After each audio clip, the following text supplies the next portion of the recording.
आदाब। Hello friends, आज हम तैयार कर रहे हैं एक बहुत ही अमेजिंग रेसिपी। आपको पूरे यूट्यूब पे इस तरह की रेसिपी बिल्कुल नहीं मिलेगी। तो आप सोच रहे होंगे मैं क्या करूंगी स्ट्रॉबेरी का, तो मैं स्ट्रॉबेरी से बनाऊंगी जेली। तो आप ये देख सकते हैं कितनी अच्छी जेली तैयार हुई है। इसका आप कंसिस्टेंसी देख लीजिए, मैंने इसको पलट दिया है, उसके बावजूद भी ये नहीं गिर रहा है। और घर में जिसको पसंद होती है तो उसके लिए आप ज़रूर बना के रखिएगा, क्योंकि ये बिना प्रिजर्वेटिव्स के है, बिना जेलेटिन के है। साल भर, 1.5 साल ये आराम से रह जाएगी। फ्रिज के बाहर इसको आप रखें, ज़बरदस्त तरीके की जेली तैयार हुई है। आप देख सकते हैं इसका टेक्सचर कितनी ट्रांसपेरेंट है। ये जेली इस तरह की होनी चाहिए कि आर पार दिखे। आप देख सकते हैं कि इसमें ट्रांसपेरेंसी कितनी ज़्यादा है। आप इसको रोटी के साथ, पराठे के साथ, बच्चों को आप इसको ब्रेड के ऊपर लगा के दे सकते हैं। चलिए फटाफट मैं दिखा देती हूँ कि मैंने स्ट्रॉबेरी जेली किस तरह से तैयार की है, without gelatin, without preservatives. Totally organic jelly है ये। तो यहाँ सबसे पहले हमने स्ट्रॉबेरी ले ली। इसको हम देख लेते हैं कितना इसका वेट है। तो लगभग 392 दिखा रहा है। तो हम इसका ये जो टोकरी है इसका भी हम थोड़ा सा वेट लगाते हैं, तो 15-20 ग्राम होगा। तो समझ लिए 370 ग्राम हमने ये स्ट्रॉबेरी ले ली है। ज़रा भी कहीं से दबी हुई, कटी फटी ना हो, ख़राब ना हो। तो सबसे पहले हम इसका जो ऊपर का जो टिप है उसमें थोड़ा सा इसको हम हटा देंगे और सिंपली हम इसको रफली कट कर लेंगे।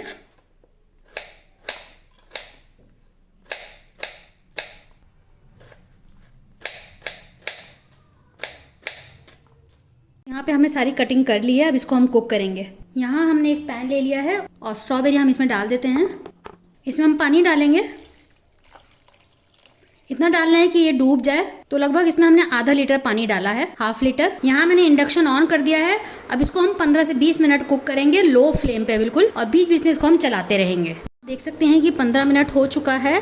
यहाँ आप टाइम देख सकते हैं, लगभग 16 मिनट हुआ है। 3-4 मिनट हम और पकाएंगे, फिर हम आपको नेक्स्ट स्टेप दिखाते हैं। हमने इसको कुछ किया नहीं, हमने स्ट्रॉबेरी को क्रश नहीं किया है, अपने से ये इसमें गल गई। आपको उसको क्रश नहीं करना है, ठीक है। और अगर आपको गुआवा जेली देखनी है तो वो मेरे चैनल पर है, आप बड़े शौक से उसको देख सकते हैं। आपको बहुत पसंद आएगी, बिना जेलेटिन के, बिना किसी प्रिजर्वेटिव के। साल 1.5 साल आराम से वो चलेगी। आप इसको फ्रिज के बाहर भी रख सकते हैं। तो वो रेसिपी आप जरूर देख लीजिएगा, आपको एंड स्क्रीन में भी मिल जाएगा और मैं नीचे डिस्क्रिप्शन बॉक्स में भी दे दूंगी गुआवा जेली। तो बहुत ही आसान रेसिपी है, वो भी आप जरूर ट्राई करिएगा। अभी सर्दियों में जो गुआवा होता है बहुत ही अच्छा आता है, उसमें बहुत जायका होता है। इसी तरह स्ट्रॉबेरी भी सर्दियों में जो आ रही है बहुत अच्छी है। आप उसको जरूर साल भर के लिए बना के रख सकते हैं, बिल्कुल भी खराब नहीं होगी। तो यहाँ देख सकते हैं, मैं आपको गुआवा जेली दिखा देती हूँ। देखिए साल भर हो गया उसको बने हुए, इसका वीडियो मैंने डाला हुआ है और बिल्कुल भी ये गिरती नहीं है। देखिए बिना जेलेटिन के, बिना प्रिजर्वेटिव के, सिंपल रेसिपी 2-3 इंग्रेडिएंट के साथ बनी हुई है। ये आप ज़रूर मेरे चैनल पर देख लीजिएगा, इसको ज़रूर बना के रखिएगा।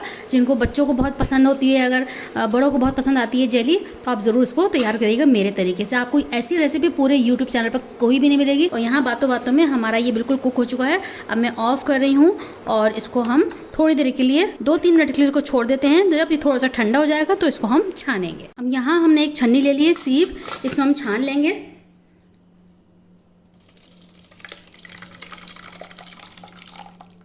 अब इस तरह से करके इसका सारा पानी हम निकाल लेंगे। हमें इसका पल्प नहीं चाहिए, सिर्फ पानी चाहिए। इसका अर्क, जो सारा अर्क है इस पूरा स्ट्रॉबेरी का, वो इस पानी में आ गया है। इस पानी को हम यूज़ करेंगे, इसको हम हटा देंगे। आप इसको खा सकते हैं या आप चाहें तो इसे जैम बना सकते हैं। सिंपल आपको चीनी के साथ इसको पका लेना है और आपका जैम तैयार हो जाएगा। थोड़ा सा उसमें नींबू डाल दीजिएगा। तो ये हमारा तैयार हो गया है पानी। थोड़ा थोड़ा अभी इसमें से निकल रहा है, तो 2-3 मिनट इसको हम ऐसे ही पकड़े रहेंगे। सारा पानी निकलने का हम इंतजार करेंगे। आपने इसको दबाना नहीं है, आपको इसको चम्मच से नहीं निकालना है। ऑटोमेटिक जो पानी निकलेगा हमको वही चाहिए, क्योंकि हमें बिल्कुल भी इसमें रेशा नहीं चाहिए। तो इस तरह से आप कर लीजिएगा। आप उसको दबाना नहीं है कि आप उसको दबा दबा के पानी निकालें, बिल्कुल ऐसा नहीं करना है। हमने एक बार छान लिया है, हमने वही सेम पैन लिया है, इसको बस हमने खंगार लिया है। जो भी है हमने आ रहा है, जो अर्क निकला है, इसको एक बार हम और छान लेंगे, ताकि कोई हमें इसमें रेशा बिल्कुल भी नहीं चाहिए। तो इस तरह से थोड़ा सा देखिए, आप इसमें रेशा है तभी आप धीरे धीरे इसमें से अर्क निकल रहा है, तो आपको छान लेना बहुत ज़रूरी है। तो ऐसे करके हम सारा जो अर्क है निकाल लेते हैं दोबारा से छान के। पतली वाली छन्नी लीजिएगा। तो इस तरह से इसका जो पल्प है वो थोड़ा बहुत जो छन्नी में था वो हमने हटा दिया है। इसको हम यूज़ कर लेंगे, इसको आप पी सकते हैं। और ये हमारा अर्क बिल्कुल तैयार है। आप चाहें तो, अगर आपको लग रहा है इसमें रेशा भी है, तो 2 बार छान लीजिएगा। इसमें रेशा बिल्कुल भी नहीं रहना चाहिए। अब एक बार इसको हम नाप लेते हैं कितना कप पानी हो रहा है। तो लगभग 2 कप है ये।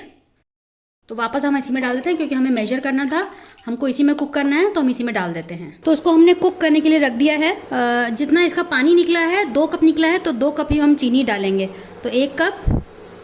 तो यहाँ मैंने दूसरा कप भी डाल दिया है और वीडियो ऑफ रह गया था गलती से, तो आप इसमें 2 कप चीनी डाल लीजिएगा। जितना पानी उतना ही चीनी आपको लेना है। अब धीरे धीरे इसको चलाते हुए हम चीनी के घुलने का इंतजार करेंगे, इसके गाढ़े होने का इंतजार करेंगे। तो बीच बीच में बस आपको इसको चलाना है। 10 से 15 मिनट इसमें लगेगा। अब आप देख सकते हैं कि ये कुक हो रहा है। इसमें जो ये झाग बन रहे हैं, ये इम्प्योरिटीज होती हैं चीनी की, इसको हम इस तरह से निकाल देते हैं।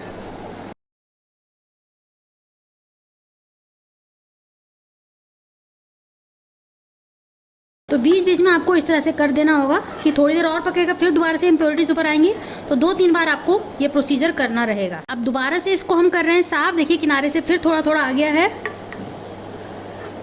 तो इस तरह से आपने कर देना होगा। तो यहाँ देख सकते हैं ये मैं तीसरी बार साफ़ कर रही हूँ। और ये सब करने से पहले आप एक बॉटल को तैयार कर लीजिए, एक बॉटल की ग्लास बॉटल, जिसमें आप इसको डालेंगे। उसको स्टेरिलाइज़ कर लीजिएगा, गर्म पानी में उसको कुक कर लीजिएगा 10 मिनट, या फिर इसको धूप दिखा दीजिएगा, या फिर आप इसको माइक्रोवेव कर लीजिएगा 1 से 1.5 मिनट।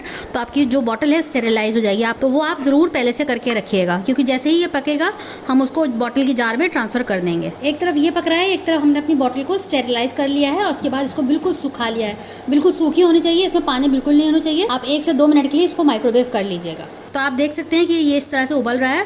फ्लेम को अब हम थोड़ा सा बीच में हाई कर दिया था, अब दोबारा से लो कर देते हैं। और इस तरह से पकते पकते एक तार की कंसिस्टेंसी हमें चाहिए। एक तार, जैसे आप चीनी का शीरा तैयार करते हैं तो एक तार के लिए चेक करते हैं, सिमिलरली हमें इसके लिए चेक करना होगा। लेकिन अभी देखने से ही ये पतला लग रहा है, तो थोड़ा सा 4-5 मिनट और पकेगा। अभी 15 मिनट हुए हैं, आप देख सकते हैं इसमें 145 दिखा रहा है, तो मैंने इसको 2 पे लगाया था। अभी 15 मिनट हुए हैं, तो थोड़ा सा इसको हम और कुक करेंगे 4-5 मिनट। तब देखेंगे कि इसमें एक तार की कंसिस्टेंसी आ रही है कि नहीं आ रही है। अब आप देख सकते हैं कि ये पकने पे आ रहा है। अब इसमें हम नींबू डालेंगे।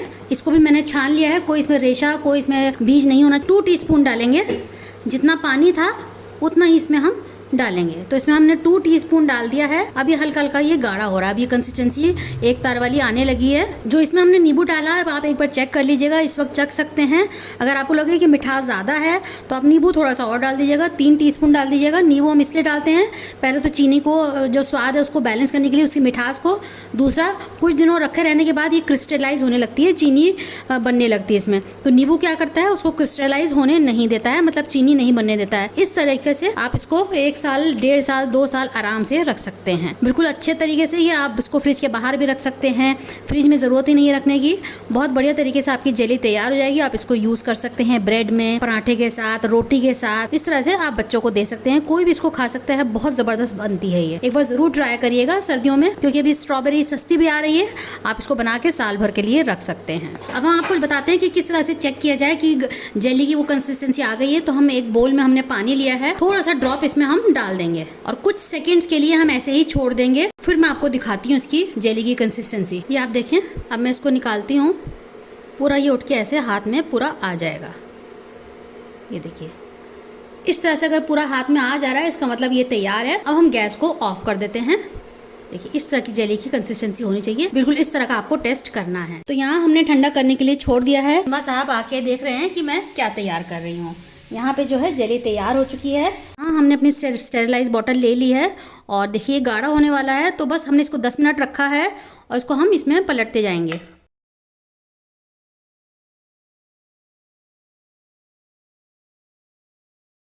तो यहाँ आप देख सकते हैं मैंने बॉटल को पूरा फिल कर दिया है। 1 घंटे के लिए छोड़ देते हैं। अभी तो थोड़ा पतला था ना, तो 1 घंटे बाद और गाढ़ा हो जाएगा इसकी कंसिस्टेंसी। अभी देखिए, तो हम ऐसे कर रहे हैं तो ये गिर जाएगा, ऐसे गिर जाएगा अभी।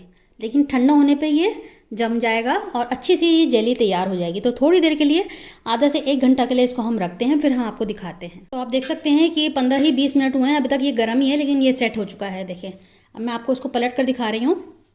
अब ये गिरेगा नहीं। इतना बढ़िया तरीके से हमारी जेली सेट हो चुकी है। स्ट्रॉबेरी जेली, कलर आप देख सकते हैं कितना ज़बरदस्त आया है।